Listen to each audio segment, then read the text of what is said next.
మన VVIT university, absolute discipline, absolute education.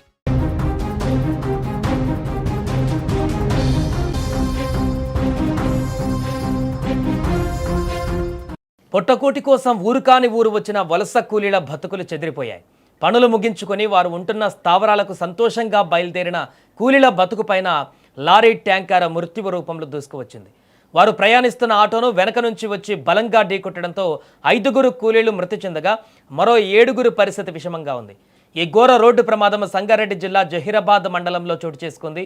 ఇక కర్ణాటక రాష్ట్రం బీదర్ జిల్లా రాజగిరి గ్రామానికి చెందిన వీరంతా ఉపాధి నిమిత్తము జహీరాబాద్ పరిసర ప్రాంతాలలో కూలీ పనుల కోసం స్థానికంగా ఎక్కడ పని ఉంటే అక్కడికి వెళ్ళి వస్తుంటారు. అయితే రోజులాగానే ఆ రోజు కూడా పనులు ముగించుకొని ఆటోలో వారు ఉంటున్నటువంటి ప్రదేశానికి తిరుగు ప్రయాణమయ్యారు. జహీరాబాద్ మండలం సత్వార గ్రామ సమీపంలోని యూటర్న్ వద్ద అతివేగంగా వచ్చినటువంటి ట్యాంకర్ లారీ వీరు ప్రయాణిస్తున్న ఆటోను వెనక నుంచి బలంగా ఢీకొట్టింది. ఈ ప్రమాదంలో తీవ్ర గాయాలైనటువంటి 5 అక్కడికక్కడే మృతి చెందగా మరో 7 తీవ్ర గాయాల పాలయ్యారు. అయితే వారి పరిస్థితి కూడా విషమంగా ఉన్నట్లు తెలుస్తుంది. ఈ ప్రమాదంతో స్థానికంగా విషాద ఛాయలు అలుముకున్నాయి. అయితే ప్రమాద సమయంలో ఆటోలో మొత్తం 14 మంది ప్రయాణికులు ఉండగా హైదరాబాద్ నుంచి కర్ణాటక వైపు వెళ్తున్న ట్యాంకర్ వేగంగా వచ్చి ఢీకొట్టింది. సమాచారం అందుకున్న పోలీసులు వెంటనే ఘటనా స్థలానికి చేరుకొని క్షతగాత్రులను చికిత్స నిమిత్తము స్థానిక ఆసుపత్రికి తరలించారు. ఈ ఘటనపైన పోలీసులు కేసు నమోదు చేసి దర్యాప్తు చేపట్టారు.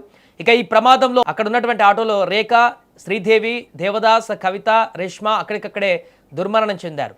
అదే ఆటోలో ప్రయాణిస్తున్నటువంటి నిర్మల, నిఖిత, తుల్జమ్మ, చంద్రకళ, రాధిక, శిల్ప, శోభ వీరికి తీవ్ర గాయాలయ్యి ఇప్పుడు చికిత్స పొందుతున్నారు. ఇక స్థానికుల సమాచారంతో పోలీసులు వెంటనే ఘటనా స్థలానికి చేరుకుని గాయపడిన వారిని జహీరాబాద్ ఏరియా ఆసుపత్రికి తరలించారు. చికిత్స పొందుతున్న వారిలో పలువురు పరిస్థితి విషమంగా ఉన్నట్లు డాక్టర్లు తెలిపారు. మెరుగైన వైద్యం అందించాలని కుటుంబ సభ్యులు కోరడంతో బాధితులను వెంటనే హైదరాబాద్కు తరలించారు. ఇక ఘోర రోడ్డు ప్రమాదం పైన ఇప్పుడు తెలంగాణ సీఎం రేవంత్ రెడ్డి కూడా తీవ్ర దిగ్భ్రాంతి వ్యక్తం చేశారు.